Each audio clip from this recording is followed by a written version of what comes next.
అందరూ కూడా చచ్చిపోయాడు అనుకున్నాను. మన ఊపిరితో ఉన్న వీడిని నేను తీసుకొచ్చి బ్రతికించాను. ఈ విషయం డిఐజీ వాళ్ళెవరికి తెలియదు. తెలిస్తే చంపిస్తారు.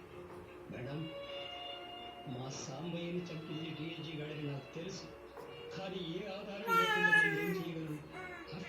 పోలీసులు. ఇప్పుడు ఆధారం మీ ముందుంది. వాళ్ళని మాత్రం విడిచిపెట్టకండి ప్లీజ్.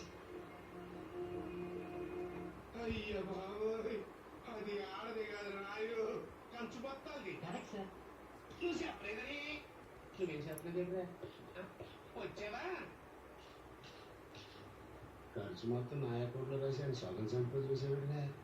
ఆకలి ఊపిరితో ఆయనతో సంత పెట్టించుకుంది. మన ఊపిరి దిగడానికి ఇప్పుడు ఆశ్చర్యంతో వస్తుంది. అంత తాపీగా పై పెట్ట పెంచగలుగుతున్నారా బాబు? ఏం కరత్తాన్ని అడుగుతున్నానో చెప్పు. నేనెవ్వరికీ సమాధానం చెప్పుకోవాల్సిన అవసరం లేదు. అది కాదయ్యా, అసలు ఆడు దీనికి లొంగిపోవడం ఏంటి? ఇది ఆడిని పక్కన ఏంటి? ఇదేదో ఏం చూపించి ఏర్లు కొరికేసే ప్రయత్నంలాగా ఉందని నా అనుమానం. నేను అగ్నిపర్వతం లాంటి వాడిని. నా దగ్గరికి వచ్చిన వాళ్ళు మసైపోతారు. సెల్లో వాడి సంగతి నేను చూసుకుంటాను. ఇక్కడ ఏం జరిగినా అన్ని విధాలుగా సిద్ధంగా ఉండండి. లైఫ్